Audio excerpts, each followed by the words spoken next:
Good morning, good afternoon, good evening, and welcome to Bitcoin and Beyond. I am your host, Melanie Carstens, and today I am joined by one of my favorite artists in the whole wide world, Harto.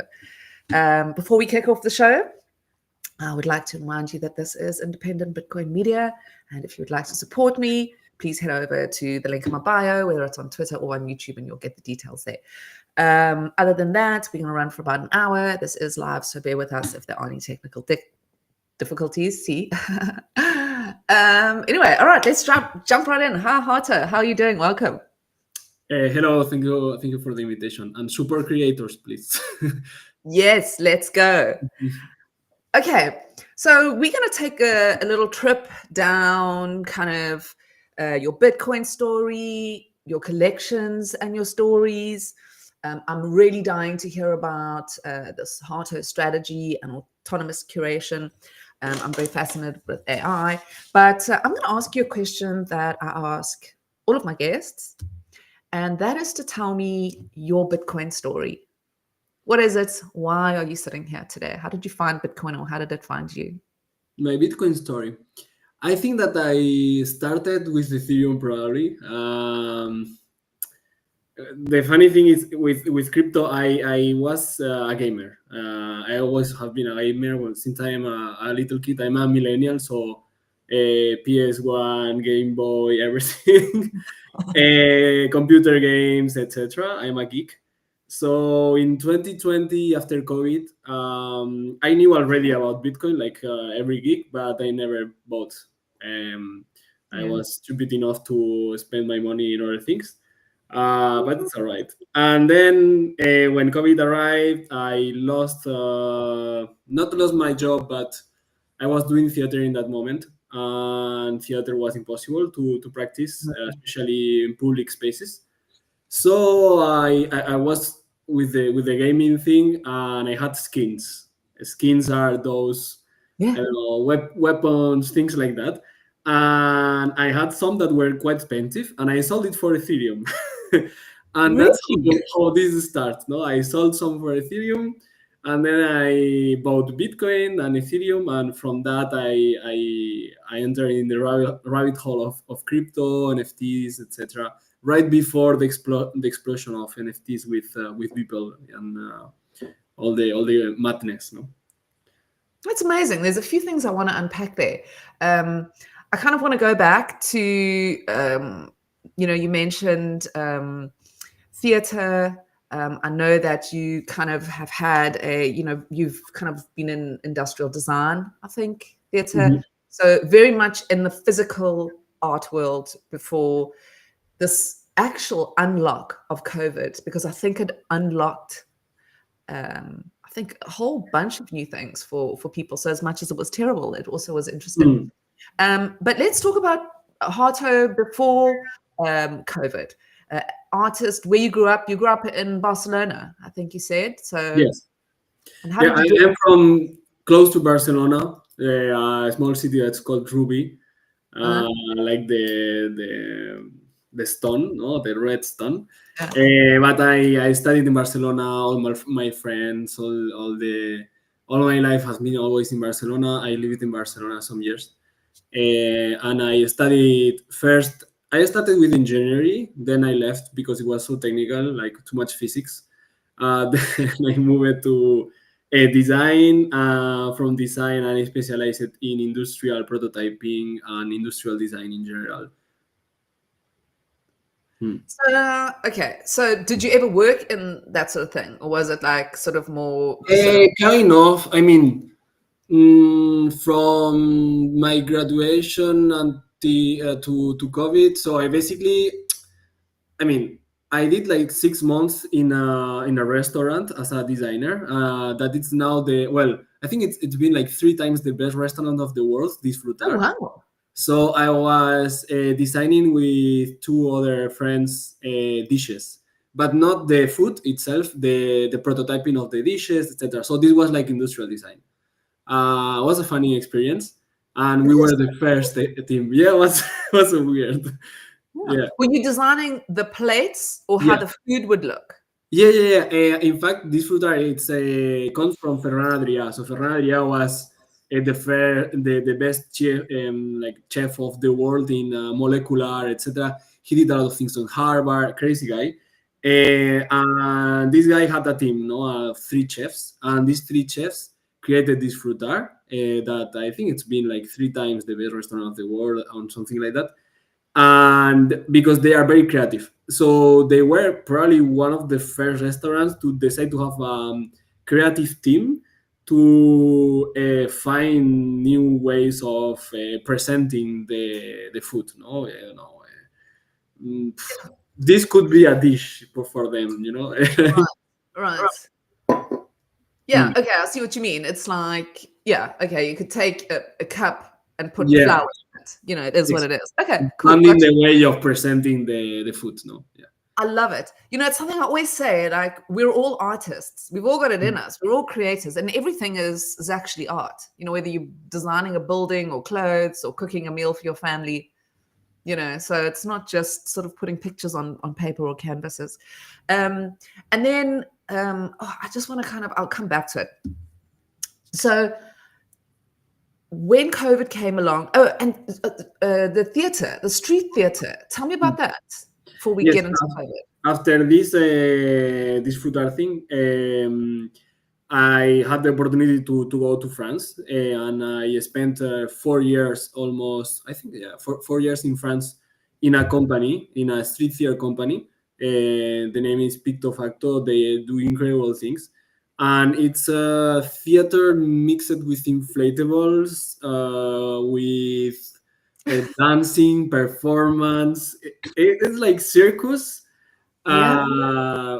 and you travel around the world. I traveled like before my, that's funny story that I think I never explained. Before my 22 years old or something like that, I never took a plane. Yeah. I come from a family that we worker family, not big money, so we always travel with car, you know. Yeah. And then the first trip was with this company, and after that I did like 100 trips in 4 years because we were traveling around the world. So I think this not only helping me to develop and like evolve as an artist, and accept that I am an artist, or I want to make art, Yeah. but also I grew a lot personally in these 4 years Mm. with this company. What a fascinating story. How did all of that, you know, you've kind of gamer, industrial design, street artist, that's all kind of converged into this person that you are now and the art that you're creating. How does that, I mean, I don't want to talk yet about your art because I kind of want to get there. But I mean, this must have a radical effect on you as an artist and kind of like this, because it's a very unusual story. Yeah, I think that changed me a lot because one thing that is very interesting of street theater is that everything is organic, everything is changing. There is no, even if you have maybe a plan, Mm-hmm. there is no way that it's not going to have a problem or something with the police, with the people, with a kid that is going to run in the middle, with, I don't know, any kind of problem, no? And this changes you a lot as a person because you need always to adapt and improvise and think what is going to happen. And it's the same for technical aspects because I was building and designing these structures, and it was, I think that from 100 or so shows, 85% had a problem 1 hour before starting. Yeah. Yeah. So you need to think very fast. And this, I think that put me in a mood of, okay, how to evolve as a person, how to move fast, how to implement new systems. All this helped me a lot. Yeah. Yeah. Hmm. Amazing. Very interesting. So let's have a look. Now, going back to, I think you mentioned that you kind of kicked off your story in Bitcoin by selling your skins, your gaming skins for Ethereum. I love it. Don't you think that ties beautifully to, because I always, there's obviously a lot of conversation about how do we normalize what we do so that people don't think it's just, JPEGs on the internet. or magic internet money. That's a Ponzi scheme. Now, okay, so don't you think though that this is one of the best examples of why NFTs, I hate that word. I feel like we need a new word, but let's just call them that for the purpose of this. Digital artifact, let's say. Digital artifacts. Okay, there we go. I know. I must remember that word. I love that word. I love that word, and I love the fact that people are putting like an archaeologist, an art archaeologist or digital art archaeologist. Yeah. The archaeology of art. I just feel constantly like this is such an incredible time to be alive. That we are at the beginning of an art movement and we're in it. Anyway, I digress. So yeah, the skins and this digital artifact. So that is such an incredible way, right? For as a gamer, surely you see that. You think like your early skins. I mean, you already sold some, right? Yeah, I thought that this was going to be like the norm, because I was playing in the platform, the Steam platform that everyone plays in the computer, no, and they have their own marketplace. There is all these skins with rarities, blah blah blah. And I was like, when I understood what was NFTs, I thought, why they are not NFTs? Why there is no, because it's a closed marketplace. Why could not be like an open market where you can collect it, have it in your wallet, have it really in a place? Because in the Steam marketplace, it's not decentralized. It's in a server in somewhere where someone has your skins, but if something happened to the company, what happens to the skins? No, it disappears. But if you have a Trezor or a Ledger, etc., you can have these skins that are digital artifacts with you, no? So this is one of the things that blew my mind when I discovered the technology. Yeah. Do you think we're going to get there? Do you think that like gaming, because I also am a gamer, so I kind of look at my early Fortnite skins, for example, and I'm annoyed that they're not this kind of like inscribed on Bitcoin even. It's kind of like, what do you think about, because I mean, are you aware of stacks as a layer 2? Because it's obviously hard to put a game on Bitcoin, right? So, but what about, this is just sort of something I'm randomly thinking about now, is having your skins as ordinals and then kind of playing with them on, I don't know. Anyway. Could be. I don't know if you, or I mean, it depends on the utility, no?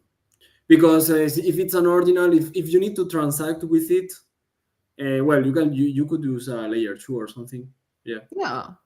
It depends. I mean, if you need something that needs to move very fast, you can use the ordinal protocol, but you can get it as well. Maybe something like Arch Network that is developing. I don't know.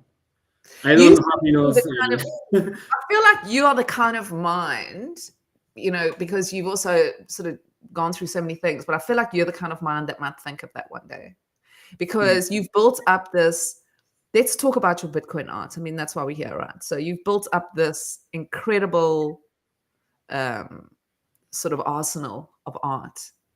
A lot. Maybe too much. Yeah. Let's talk about that though. So have you started off in Ethereum? I started in Ethereum in 2020. I think first mint was in October or something like that. And those collections, like how much time did you spend doing that kind of thing? Like when did you, and then in Ethereum? Yeah. In Ethereum, the funny part is that when I started was in Rarible. OpenSea didn't exist yet. I think or it was starting to appear. I think that OpenSea appears in probably end of 2020. And the main marketplace was Rarible. And I think we were like 1,000 creators probably in total. The funny part is probably now we are the same amount of people after this big spike, and then these people then disappear. But I think we were like, or maybe 1,000 users. I don't know, but not a lot of people, because I remember that they had like 1,200 followers or something, and almost everyone knew each other. Anyway, in that time, for me, NFTs were something funny to play. I couldn't imagine that I could be an artist and live from that. It was like, okay, let's create. It was not like in 2021 where big artists appear in the space and they think, okay, this is my first NFT. It's the genesis, it's going to be something very good because I'm going to sell it very expensive. No, no, no, no. 2020, and I think that 2018, etc. All the people that were there, they were playing in a sense, no. It wasn't less, you had less pressure. So I was literally doing things for fun. Probably, I don't know, some 3D and mint that, some collage, some memes. I was minting memes. I don't know. Eh, I did some like sort of collectibles, but was for fun, Yeah. for cheap, for fun, not as an artist career and let's build my Yeah. portfolio, no? Yeah, but I mean, what a cool way as well to learn, not to have that pressure on you, because it must be weird if you are like a huge named artist and then you're like, okay, now I want to enter this world where, in fact, I don't think people care about what you did before. It's like this weird experience of it is what you put on, what you put there on that image. And I think the community, like you were saying, there was 1,200 of you, whatever, all supporting each other, right? It was artists buying artists' work a lot of the time. Yeah. I still have some things that I bought to for other artists or people that I don't know even were artists that disappeared, etc. I think I have a mix of everything there, and I remember that a lot of artists were we were supporting each other, and in fact, it's thanks to that then I started to do a lot of collaborations. 2020, 2021, it was very easy to send a message and say, hey, you want to collaborate and create a piece together, or you want to create like a group collaboration. This was very common. I remember one fun thing that was called Etheritos or something like that. It was like the thing was Doritos, like the The chip. the chip, and with Ethereum. And I need to check because there are some big artists now that also did that stuff, and this You was had kind of the mood, Yeah. Yeah. But isn't that great? I mean, there's a lot of like I look actually at memes, right? And these kind of like frivolous, I would say, or I don't know what the right word would be, but it's almost like that in itself is a fine art movement. There are a lot of, very important artists, I think, that have done that. And I'm very fascinated with that. What do you think about it? Like that kind of like you were saying, frivolous art, like Doritos, I think it was like the initial crypto NFT movement was this, no? For example, the rare pepes and all these cards, no? This is this memes. It's funny stuff. It's not serious. Some things finish it very serious. Even CryptoPunks. I mean, CryptoPunks. If you don't know anything about crypto, you see CryptoPunks. Did you say, okay, some funny pixel arts? The Larva Labs were guys that were like having fun, and they were having fun very early, and they gave to the community something very cheap, and then some people understood the value of this community, this being this early, etc. Autoglyphs is more thought, like autoglyphs in the case of Larva Labs, they thought on, okay, let's do a collection that is more artistical, etc.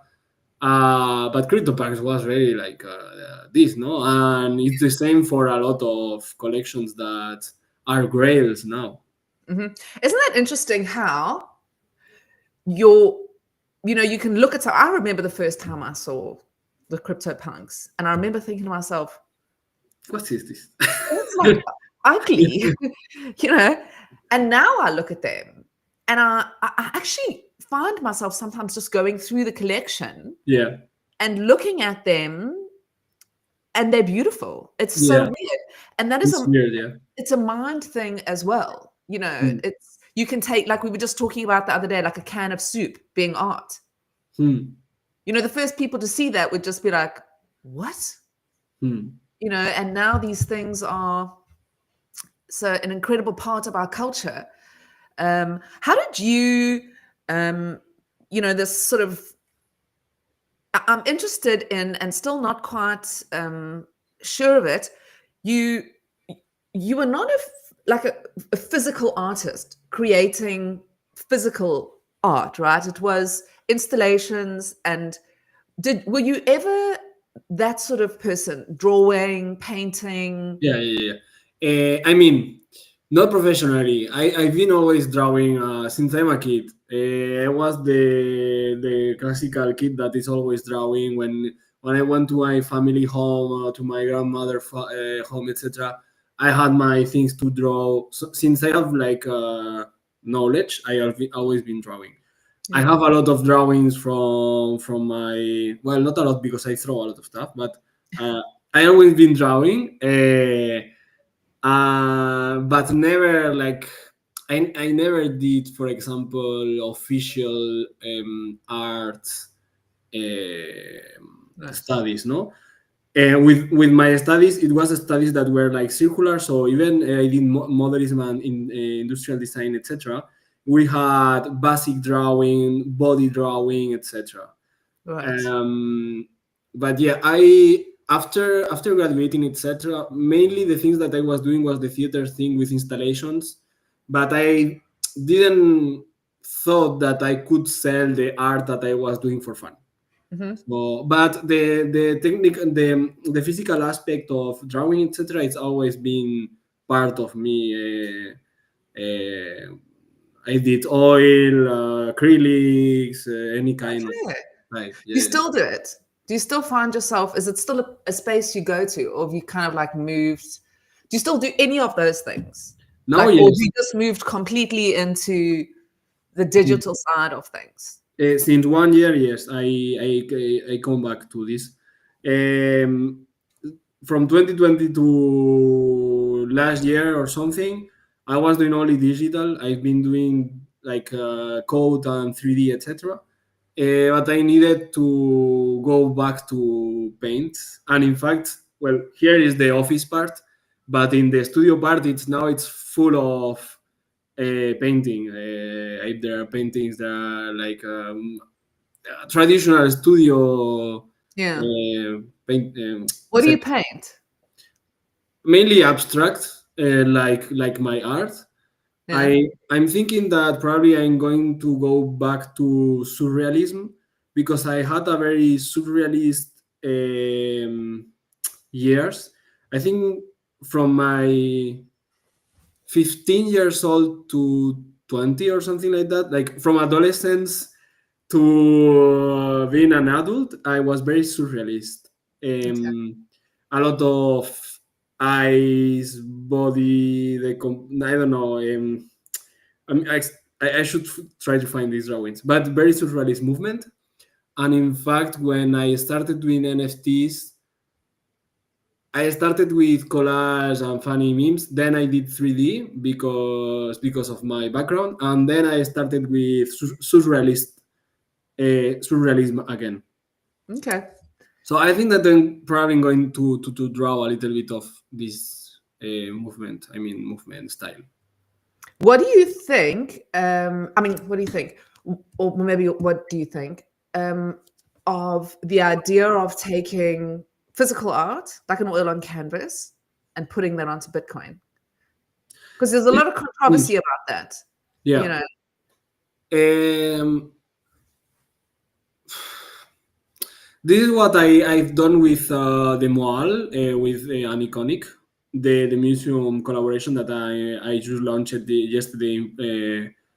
But the difference is that this artwork is connected with code too. For me, I think that if you are going to put your art that is physical in the blockchain, needs to have some sense to be there. I mm, mean, everyone can do whatever they want. If they want to do it, they. But if you're let's say you have I don't know, a normal traditional realistic realist artwork, I think it makes more sense only to do a certificate of authenticity and put it on ordinals. Hmm. And you can put and you can add a little image if you want, but having the whole painting on chain, paying thousands of dollars to have it in high quality, maybe it makes Mm, no sense for me.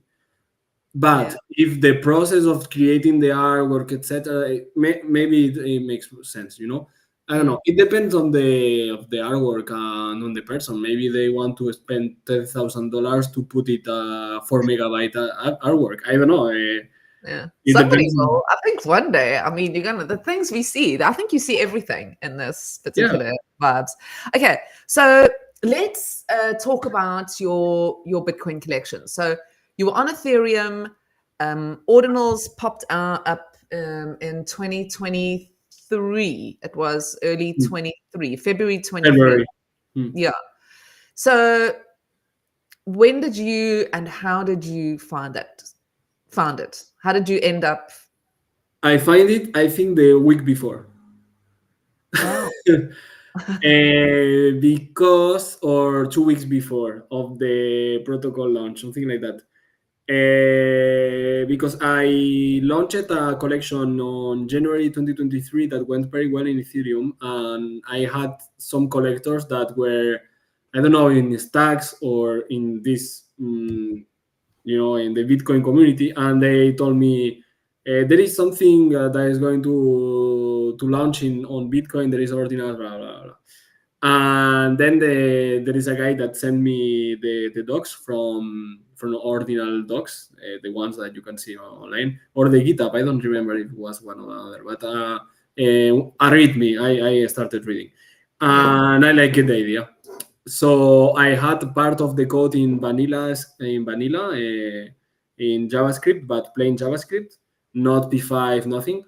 And I rushed to finish with a friend, one of my best friends, and we launched the first collection of 99 ordinals between. It was the rush to have sub 10K, so we get only two sub 10K. Wow. Because when I remember that I had my computer downloading Bitcoin Core, and then I think it took like 3 days for that, and then it was like 1 or 2 days more to index everything, Yeah. and And you're watching these ordinals go I was up watching and up. this. So everyone was trying to find someone that had already a ord index, and we were like fighting in servers to find, please inscribe. And we managed to inscribe two sub 10K, and then the rest were sub 50K. But it was in a matter of 1 or 2 days. Yep. That's the thing. Um, Like I said to you, I heard it at 2000. I found out. And the first one I've got is, I think, 40 something thousand. Just got it in time to sub. Okay. And then my husband is an artist and I started inscribing his work. And that is about 60K. And like you say, that was in 2 weeks. yeah, That was, or not even. super fast. No, Yeah. in days. Yes. From 5K to 50K, I think it was like 2 days or something like that.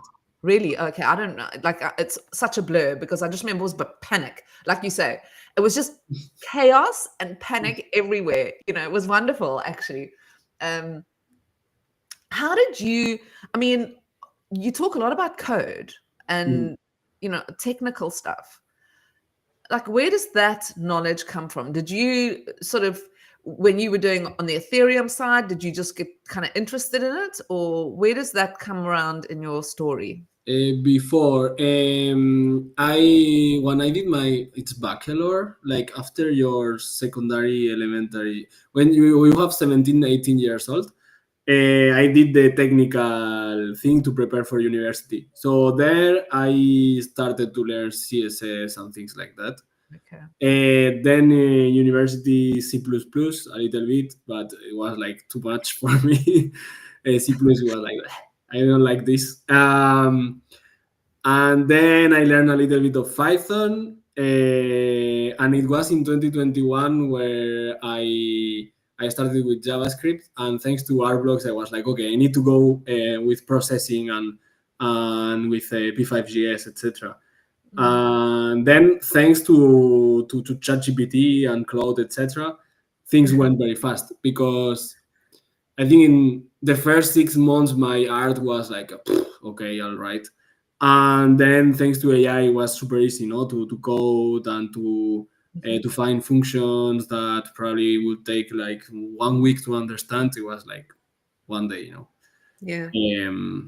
But yeah, but now I think that I can't code anymore. Like I mean, I can code. I can, but with cloud and with all these tools, I'm so lazy. I mean, Mm-hmm. I have my own library and my own functions that I know that work well, and then I research with ChatGPT or with cloud, and it's so easy.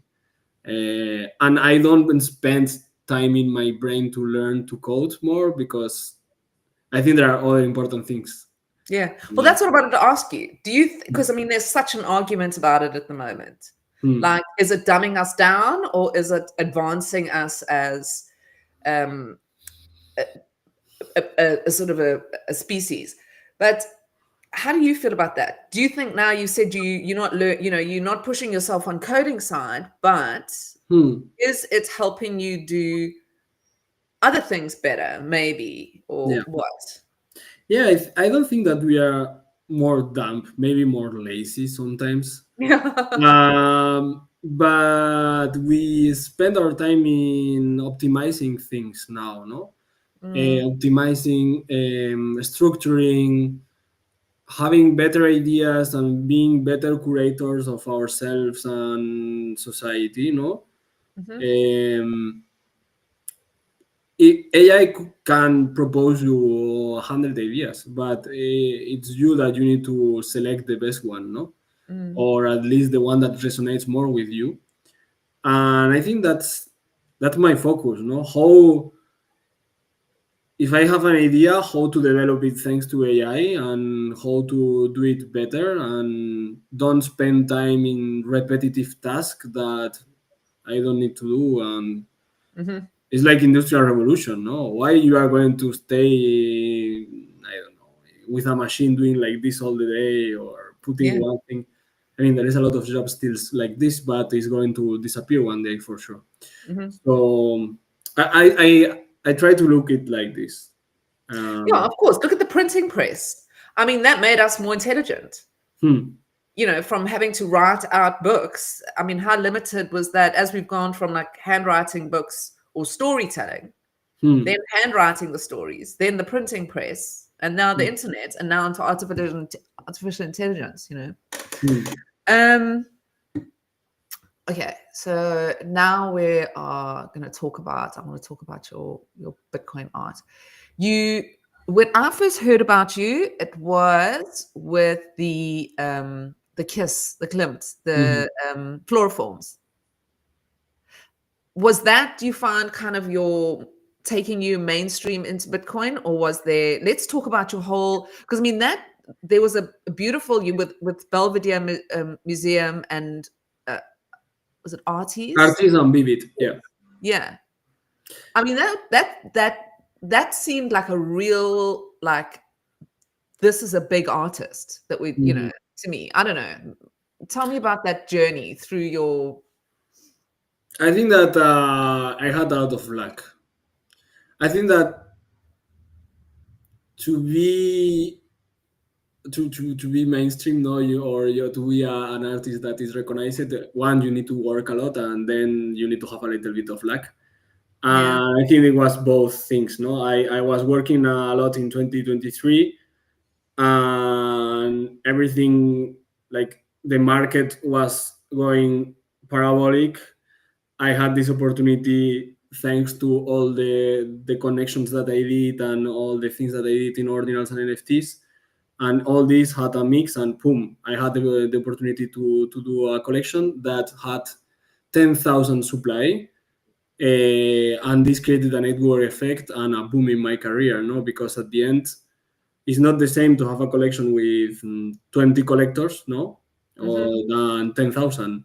Huge. It's not 10,000 collectors because a lot of people have more than one, no, but probably like I think in Magic Eden it's not like 3,000 wallets, but probably we are like 1.5k in ordinals or something like that, or more. But I don't think that I have 3,000 individual collectors. Even if I have 3,000 people in Discord, but most of them they are not active anymore. So yeah, I think that this mix of luck and good market conditions, and I think that the artwork itself speaks to a lot of people because it's very universal. I think that this mix of things made Floraforms to be something mainstream. Yeah, it was fascinating. I loved it. Okay, so these are words I love that you use, and I want to say them and I want you to talk about them, or phrases. But data as canvas, I love that.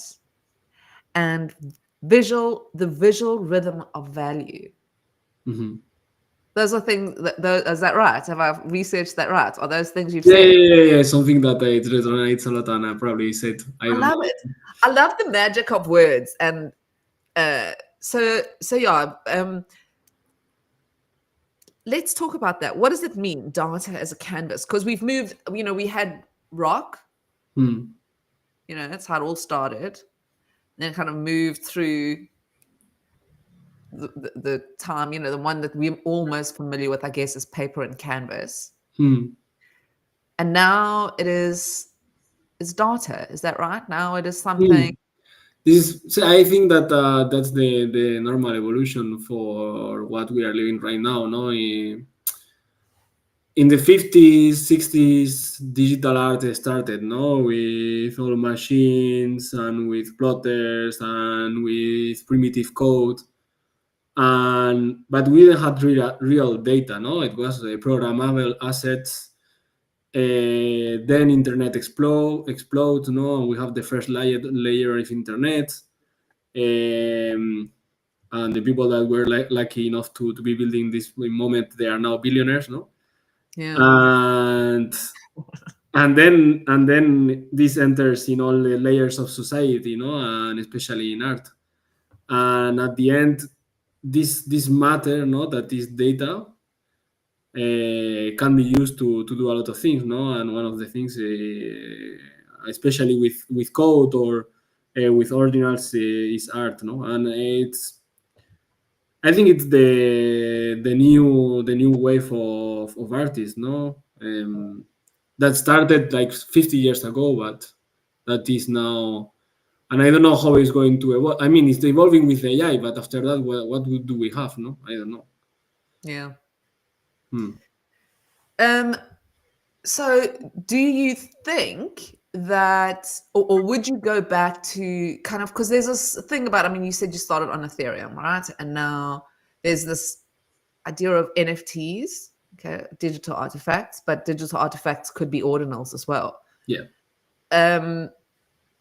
That feels more like and I own hundreds of NFTs because I've been around also for a long time. Like we all do. You probably do as well. So how do you see the difference between a Bitcoin ordinal and an NFT? Does that... It's quite different. Yeah, I'm just meaning your perspective. Like what I mean by that is, for me, I see an ordinal as an original oil on canvas in the real world. Yeah. Okay. And I see like NFTs maybe as something that you would go to and buy, like, that's on mass produced in a store. I don't know. Like I think I'm just interested in how you view, because obviously they're very different. Depends on how the NFT is created also. No? If you do on chain, it's quite similar to ordinals in terms of the storage and the centralization, etc. But ordinals are way more simple, let's say, and simplicity for me it's better. I follow the principles of design that less is more, and for NFTs, you need a smart contract. You need a bunch of contracts with a lot of code that are going to allow you to create a mint experience, that are going to uh, pinpoint the information to a hash, blah blah blah blah blah. And at the end, there is a lot of problems there, because in this smart contract, when you do the smart contract, well, now it's easier because there are a lot of templates, no? But you can make errors, and you can have a lot of troubles. They can hack you, and you can drain your own clients. Yeah. With an ordinal, it's easy. As you said, it's a line of code that is going to say, I want to put this information in this SAT for this amount of money, and that's all. And well, you can add and relate it to this parent, so this other ordinal, no, and you have some extra things that you can do. But at the end, it's only this. The design, it's so simple, and I think that's why Casey wanted to create something, because NFTs were a little bit like Frankenstein, no? Yeah. But they have their good utility, and I think that you can create NFTs that are very interesting, because you can do smart contracts. So it's the Also, other. I still think that that's where the fun, like you can play around, it's kind of, ordinals have become a little bit more serious. Yeah, kind of. Me, anyway. 2048. I love that. That, to me, I saw it and I was like, that's so clever. 2048. Or how do you say it? 2048. I say 2048. 2048. Okay. I love it. I just absolutely love it. It's so clever. Thank you. Pretty undervalued right now. I know. It's quite cheap. I mean, you spend $200 and goes to the mean price, but I mean, everything is down right now. No, not only my collections, but all the ordinals. But yeah, I think that it was something that resonated with a lot of people. I wanted to change a little bit the style, because I've been doing abstract art since 2022, 3 years almost of abstract art, and I was like, okay, how I mix my abstract art with a funny patch style, but with a little bit of grain, but with my style at the end, and this is how 2048 born. By the way, it's going to be shared in Buenos Aires, thanks to the organization and to Sebas. It's going to be in a big how it's called, planetary exhibition. Like you can see. Now, and because Buenos Aires is this week, right? Yeah. It's I'm so lost in timings, but I think it's like in some days or this week. Yes, I've been working so much that I don't know. But it's going to be there 2048. Well, I will find it later. 2048 and Singularity. Yeah. 2048 it's CCCO, so CCO. So everyone can do whatever they want with the collection. Oh, I didn't know that. Okay. You say it's undervalued. I always think about that. But if you go and have a look, if people own like a brilliant one, like there's certain ones that I want, okay, that I've sort of plotted out, that I'm like, okay, I want, like, it's almost like you can tell a story with them, or there's a lot you can do with that. To me, it really struck a chord with me, those ones. And there's one that I still want. And it's like the person is just refusing to sell it for less. Which one? It's the one with the unicorn. I know, with the pink, I remember. I was thinking of my child when I made it. When I picked I was like, have you got a child? I have a daughter, yes. She is 4.5. Obviously, she loves unicorns, because all the kids love unicorns. Well, me too. I'm a grown up. Me too. It's a great character of our generation. Yeah. I wish I could. I wish I could figure out how to share screens. I could show them because they're so fantastic. Should I try? Well, I suppose time is running out as well. I should have brought them up. No worries. I can see that I have a share screen. Ah, my dog is moving. By the way, wait. Hey, Alioli. I can share a screen maybe. Yeah, let's look at them because then I can see the one that I want. And maybe the person's watching and then they feel bad for me. Let me see. And the idea that you can have a look at it as it, it appears as an ordinal, but then when you click on it, yes, and because I 2048 dog gallery. No, it's the yeah. Yes, this is the collection. Each word is, for example, abandon. It's been That's a like big one. yeah. And then the seeds. What you were saying is this. So I didn't wanted to only create the image of the representation. I wanted to create the full seed, and with my style of geometry, abstraction, etc. Yeah. And then, but I don't have a lot of time lately, but I want to do more things. But I also added this, which is funny, that you can randomize or custom selection your seed phrase. So, for example, someone that has a seed phrase that want to remember, you could create the seed phrase and say, okay, I'm going to remember the seed phrase like this with images, which is cool. That's so cool. Let me see if I can find the video. Oh, this is Paul. Yeah, there's a lot of stuff. Blah, blah, blah. This is Buenos Aires. This generative art collection is wait. So this is going to be in the big screen. 2048 unique.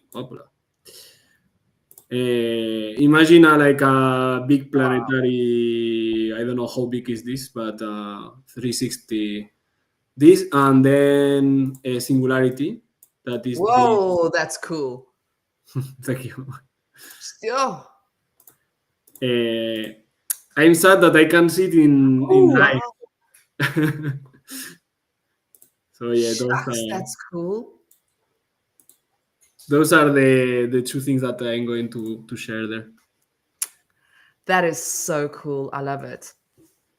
I'm literally going to go after this and buy another one of those 2048s. I love them so much.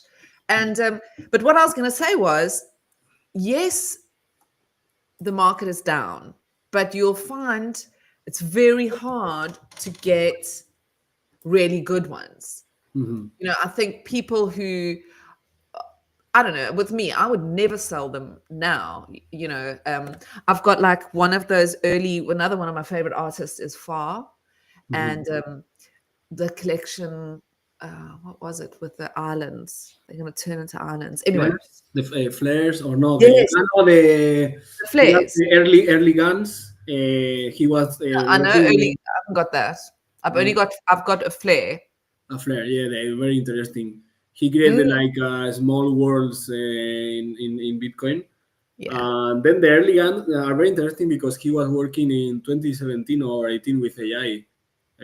So this guy is always early because obviously with Harvard he has a lot of cool things, and yeah, I think it's another undervalued artist. I think right now people don't see the potential of the things that are in Magic Eden. They go for some PFPs that then it's the story of hype and etc. But yeah. There are some artists in the ecosystem that has been doing art for all their life, no? And well, anyway, time just needs to go by. That's all this is. It's just time.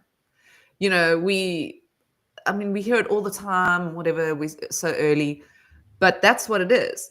Because if I look at your work and I think to myself, because you taking this canvas, this new canvas, and you're creating ways that people in the future are then going to use it. And I look at with those flares as well, the stories behind them. It's the same with the stories behind your work. It's not just a simple image. There's the code that is behind that image. People look at it and they say, yeah, but why do you love it's just a JPEG, why do you love it so much?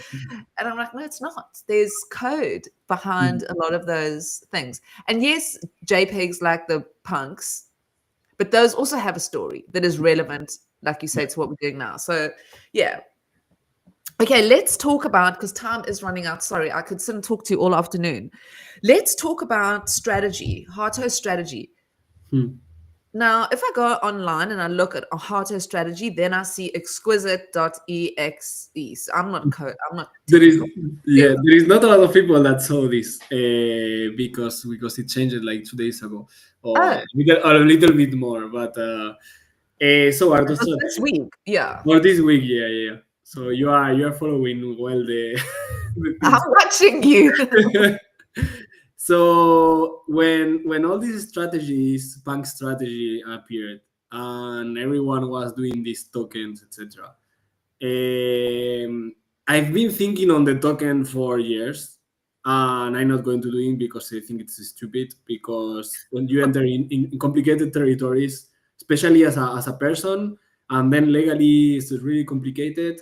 Probably one day I will have a token to probably tokenize part of a company or something like that. This could be interesting. Let's say if I have Arto Studio and I do only design because one day I want to do design, and then okay, it's like going public as a company. Okay, but having a token like this, Arto token as it is. So I was really thinking on something like that, but then I go back and I say, okay, what is the real Arto strategy? What is my strategy? And make me think about the strategy. And the strategy is create art. The strategy is a timeline that I have that I've been following for 5 years since 4 years. In 2021, I decided to create a sort of strategy, with a timeline, with some things to do, and my end game is going to big museums like MoMA, for example. That's what I want. I don't know if I'm going to manage to do it, but this is the strategy, So because we are connected with all this data, and I think that this is so novel. Most of the artists in the planet, they don't have this data because they sell physically, Yeah. And if I'm doing this strategy and this strategy is connected also with the data, why not create a dashboard with all my information that is already online, and it's really connected to my art in a way. So that was my first thought, create a dashboard to help understand my collections, what's going on.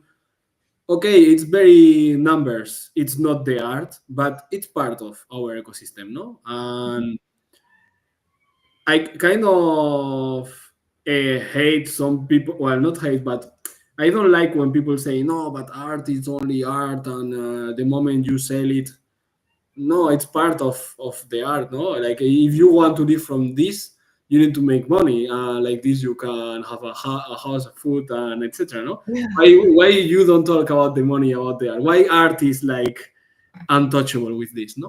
So for me, it makes sense also to talk about this. This is one thing, and then I was thinking on, okay, we have this dashboard, all these collections, all this timeline.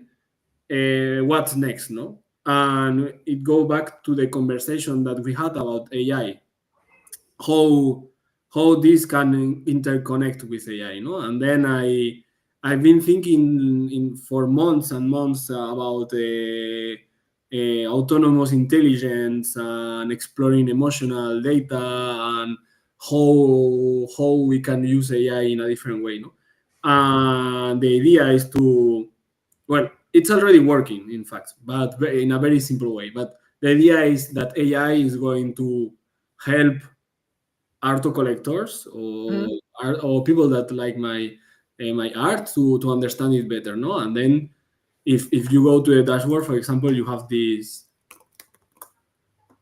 Are you going to show us?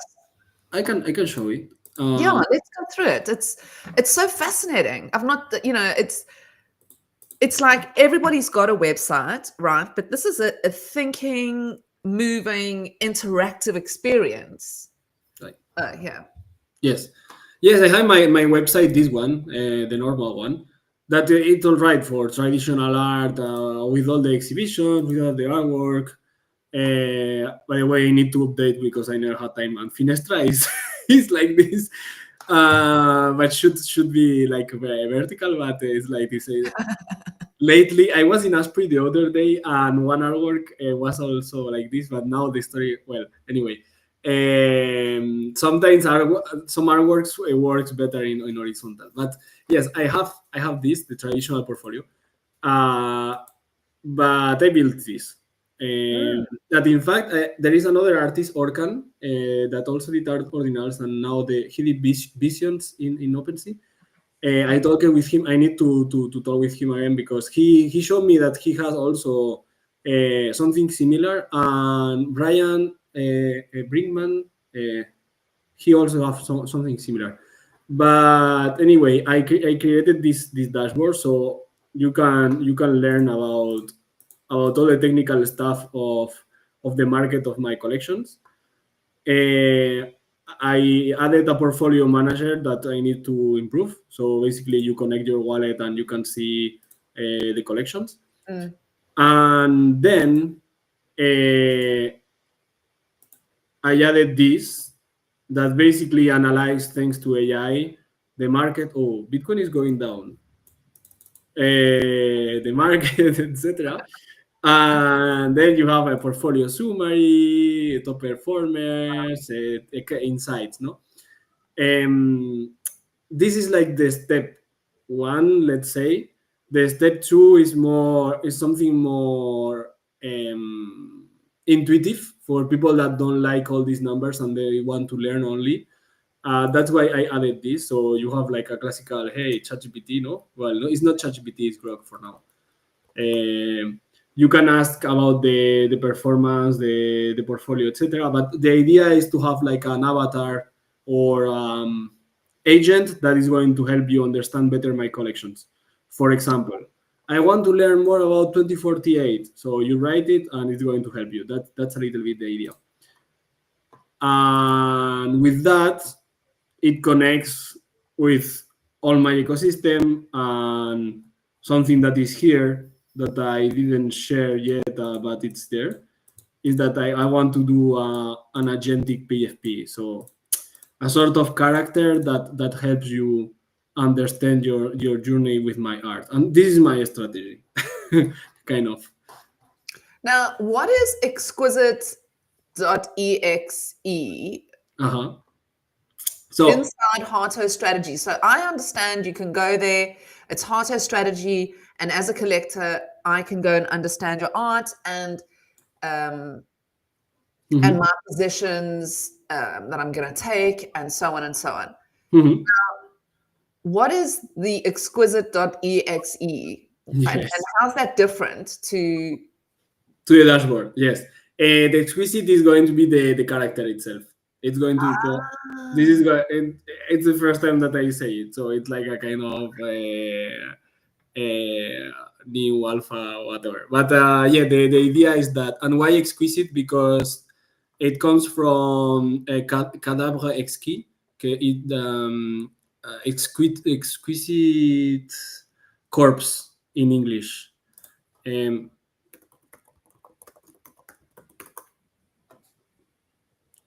You know, this game that is related with the surrealists, and that's also. This is a game that I played a lot when I was in school and with friends, and this is a very funny game that you can play. You take a blank page, and you divide it in 3, 4, or whatever, and you can draw, for example, the face, and then another person is going to draw the body, etc. And this is something that the surrealists with Dali and others were doing at that time. And it's a way of generating things that are new, no? And it's for me, it's very connected to. I'm going back to the camera. It's very connected with generative art in general, because you get these parts, no, and you mix it, and you Yeah. have a character, no.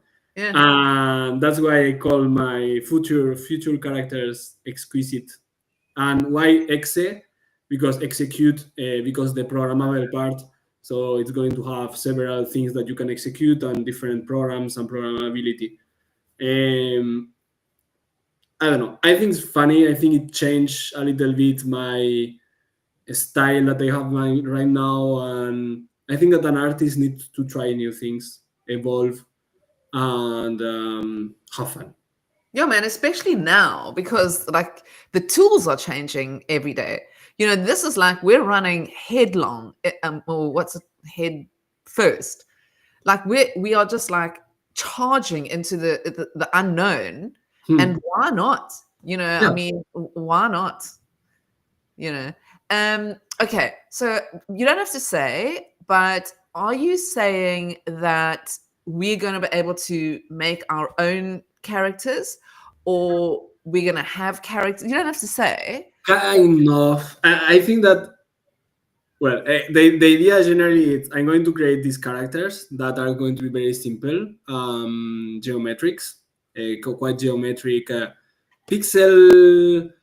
It's pixel art, but very geometric and full body. That's what I can say.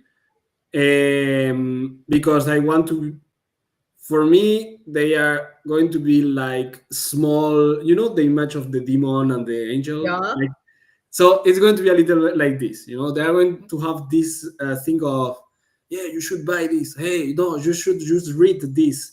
Right. Forget the market. Read about art. Okay, this is a Yeah. so little creatures.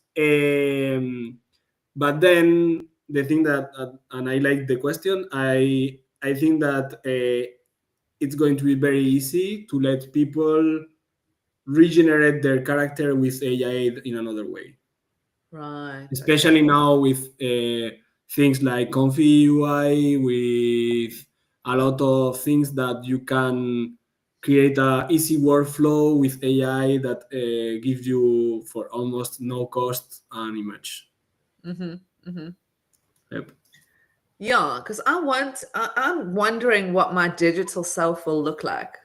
My my what is it? My robot, my digital self one day.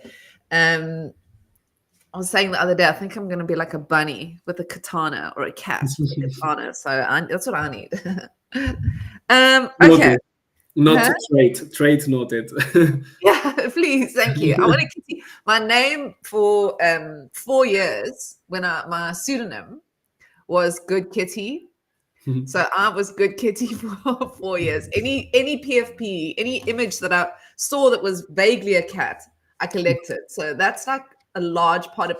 I actually bought these two cats, like on the first ordinals, that like sub 10, I don't know, or somewhere around there. I think they're sub 10K. They're like useless. The whole thing just like went to shit.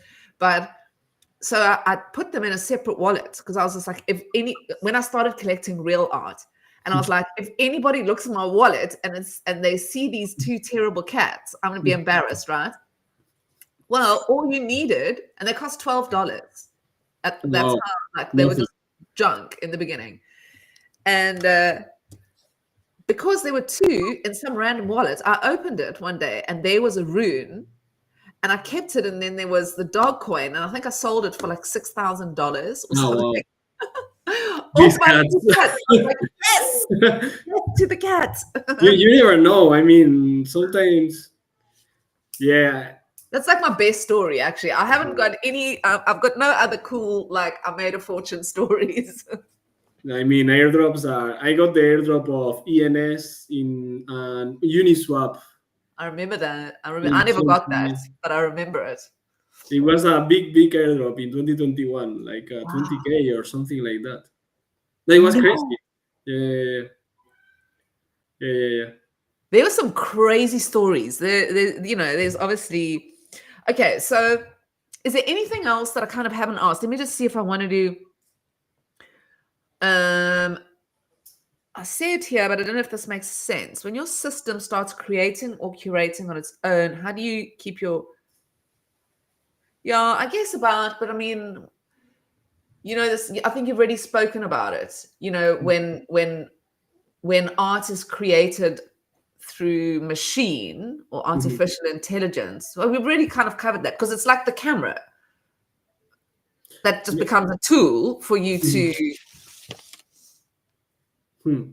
Maybe this can connect, and I think it's a good ending for the show with my last collection. That is the MOAL, the Museum of Art and Light. Yeah. And I think that I'm not tired, but I think I ran out of, I don't know if the ideas or test with code with P5GS and AI and mixing AI with other techniques is the I think is where I'm going to be right now. And this is the reason of this project also that I did. The project with the museum basically mix the three things: code, AI, and physical representation. Yeah. So the process is I started with code, then with code by myself, but also with AI. So there is already like a conversation there. Then it moves to a plotter. So I draw. It's a machine that is drawing. It's not me, but it's a cool transition because from human thought to machine to paper, and then my hand again, then digitalization, then AI analysis, and then finish with the hand again. And I think that it's pretty exciting, no? Because you can have a kind of conversation with AI now, and that's what I wanted to develop, no? A kind of conversation between the machines, me, and what I don't know. Everything started with an artwork that is called "I Don't Need a Name." It was an artwork for Asprey Studio, and was about a conversation with AI, no? And at the end, the AI told me, because I was asking ChatGPT, like, we have been creating like for 2 years or 3 years together. You're an artist. I'm the artist. Who is the artist right now, etc. And ChatGPT told me, I don't need a name, and I was like, okay, this don't need a name probably, no? It's both. It's and then I thought, okay, let's develop this more and work with the museum about this idea. And I think it's a good conclusion, no? It don't need a name. It's part of an evolving practice, I think. Yeah. That's beautiful. Yeah, thank you. I've really appreciated the sharing and the conversation. Let's just give one last kind of, I mean, it's such an obvious ending of an interview kind of question, but if there are any young artists out there that are looking at ordinals, market's low, so it's a nice opportunity because I think it's like 4 sats per VByte I saw today, so it's not so expensive to kind of get into it. What would you say? What would you? What? Today I inscribed it at I sent some transactions at 0.46. 46 sats per VByte. You can inscribe lower than 1 now. There are some pools that are accepting. So for those people that want to inscribe big files, you can do it. Yeah. So yeah, for the artist, don't be scared. I think it's the best. Like, life is so short to be scared and try things. And if you don't like it, move to another thing. But I think that it's important to try things and have fun. Yeah, I love it. Thank you. All right. Well, thank you very much for chatting to me and for being here today. I really appreciate it, and I look forward to what you bring out next. I'll be following it. So should you. So thank you very much for being here. Thank you very much to Harto. Thank you very much for watching. I appreciate it. I'm Melanie Carstens. We've been chatting to Harto today. This is Bitcoin and Beyond. We are live. Oh, and Alioli. She wanted to say bye. Oh, hi, Alioli. Oh, she loves you. Okay, so yeah, thank you very much for joining us. This is Bitcoin and Beyond. Please remember, independent Bitcoin media. So if you can support, please do head over to the link in my bio. And we are here every single Thursday. Please join in. Lovely to see you. Thank you very much. Cheers, Harto. Bye. Cheers.